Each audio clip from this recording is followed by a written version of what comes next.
Hari ini saya nak kongsi fik penyusuan berkaitan dengan isu penyusuan daripada wanita yang telah meninggal dunia. Saya Mariam 079421. Konsep penyusuan dalam menentukan mahram susuan mestilah sebanyak 5 kali kenyang pada waktu yang berasingan. Kaedah yang paling menepati syarak melalui penyaksian dan pengakuan. Secara nalurinya, setiap orang yang bergelar ibu pasti ingin menyusukan anaknya. Antara perkara yang boleh berlaku ialah wanita itu meninggal dunia semasa sedang menyusukan anaknya. Perbincangan ini akan diperincikan dengan menyatakan pandangan yang paling rajih. Hal ini kerana ada pendapat yang menerima berlakunya mahram susuan dan ada juga yang menolak berlakunya mahram susuan. Sebelum kita mula, kami telah menggunakan sebuah teks bahasa Arab yang telah diterjemahkan kepada bahasa Melayu. Petikan teks ini nak menjelaskan dua kes berkaitan penyusuan daripada wanita yang telah meninggal dunia. Kes yang pertama, mengambil susu daripada wanita yang meninggal dunia atau menyusukan anak daripada ibu yang telah meninggal dunia. Dan yang kedua, susu itu diambil daripada wanita sebelum kematiannya. Kemudian anak itu meminum susunya selepas dia meninggal. Baiklah, kes pertama, jumhur fuqaha mazhab Hanafi, Maliki dan Hambali mengatakan akan menjadi mahram apabila susu ibu diambil dari wanita yang sudah meninggal dunia kerana tujuan susu adalah makanan yang berkhasiat. Adapun mazhab Syafi'i, mereka melihat bahawa penyusuan ini tidak mengharamkan penasaban.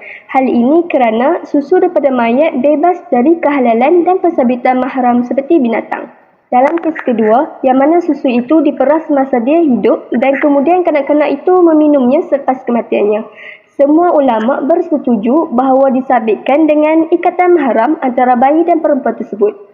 Berdasarkan teks ini, kita akan merungkaikan perbahasan yang lain untuk menyokong isu ini. Seterusnya, rukun terdapat 3 rukun penyusuan iaitu radli, laban dan murtli. Dalam kitab Al-Syakawi ada disebutkan rukun radla ada 3 iaitu orang yang menyusui, yang menyusu dan air susu. Dalam kitab Al-Iqna' Muhammad Syarbini Khatib ada mengatakan rukun rada'ah ada 3 iaitu orang yang menyusui, orang yang menyusu dan air susu. Terdapat 3 syarat di bawah orang yang menyusui iaitu perempuan dalam keadaan hidup dan air susu. Jadi di sini saya akan tekankan dalam keadaan hidup sahaja. Maksudnya orang yang menyusui tersebut benar-benar dalam keadaan hidup selama penyusuan itu berlanjut. Oleh kerana itu, jika seorang anak menyusu kepada orang yang sudah meninggal atau air susu itu dikeluarkan dari susu orang yang telah meninggal dunia, maka yang demikian itu tidak menyebabkan hukumnya jatuh haram. Namun apabila air susu itu diperas pada saat wanita itu masih hidup dan setelah dia meninggal dunia, barulah air susunya diminumkan kepada anak tersebut, maka hukumnya jatuh haram.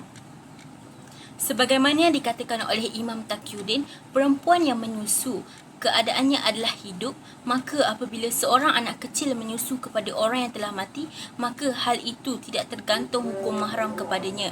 Sebagaimana tidak terjadi hukum musyaharah dengan menzinai seorang wanita yang telah mati.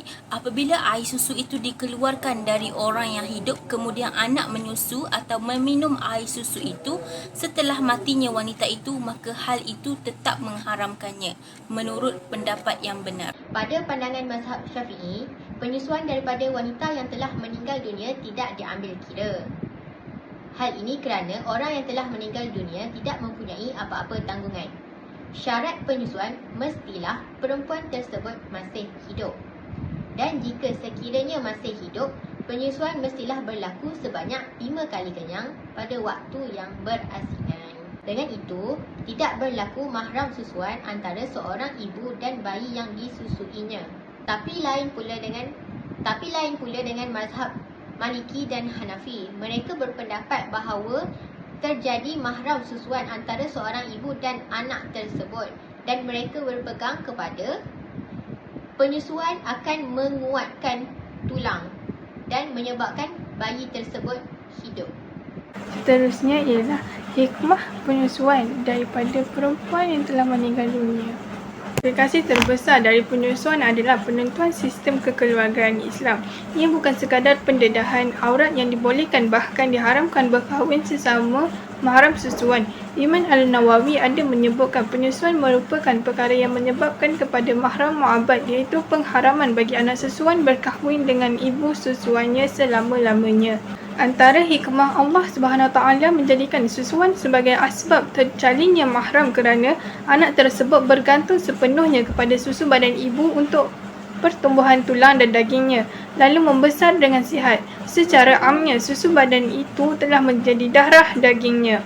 Maka hubungan antara anak dan ibu susuan menjadi mahram sebagaimana hukum anak kandung kepada ibu susuan tersebut. Firman Allah SWT yang bermaksud, dan diharamkan juga kamu mengahwini ibu-ibu kamu yang telah menyusukan kamu dan saudara-saudara susuan kamu. Surah An-Nisa ayat 23. Seterusnya, kesimpulan. Sebagai pengikut Ahli Sunnah wal Jamaah yang berpegang pada mazhab Syafi'i, pendapat rajih dalam masalah penyusuan bagi ibu yang telah meninggal dunia ini ialah mazhab Syafi'i, iaitu orang yang telah mati tidak mempunyai apa-apa tanggungan. Ini kerana syarat penyusuan perempuan tersebut mestilah hidup. Jika telah meninggal dunia, maka tidak berlaku pengharaman nasab. Hal ini kerana tidak berlaku penyaksian dan pengakuan. Pengakuan dan penyaksian oleh kedua pihak paling penting kerana memberi kesan kepada mensabitkan pengharaman nasab ataupun sebaliknya. Berdasarkan perbincangan hukum fiqh, mazhab Syafi'i sangat menjaga nasab keturunan. Ia mengambil faktor siapa yang menyusu, kadar susuan, bentuk-bentuk penyusuan yang mensabitkan pengharaman dan mekanisme mahram penyusuan. Melihat kepada implikasi dalam sistem kekeluargaan Islam, Jabatan Pendaftaran Negara dan institusi jabatan agama serta pihak berkaitan disarankan mendokumentkan kes-kes penyusuan dan mengeluarkan kad anak penyusuan dan seumpamanya. Di Selangor, Jabatan Agama Islam Selangor iaitu JAIS telah melancarkan kad My Rada'ah, iaitu sistem pendaftaran ibu dan anak susuan secara atas talian. Ia menjadi negeri yang pertama yang melancarkan sistem tersebut di Malaysia dengan mengaplikasikan kaedah Saddu Az-Zara'i, iaitu mengelakkan daripada berlaku perkahwinan sesama mahram susuan. Pada zaman Rasulullah SAW, berpandukan kisah Uqbah bin Al-Haris, masalah perkahwinan sesama mahram susuan telah pun berlaku. Perkara yang sama mungkin berlaku lebih-lebih lagi di era globalisasi ini. Langkah mendokumentasikan bukti penyusuan ini diharapkan dapat menjaga hubungan dalam sistem kekeluargaan Islam.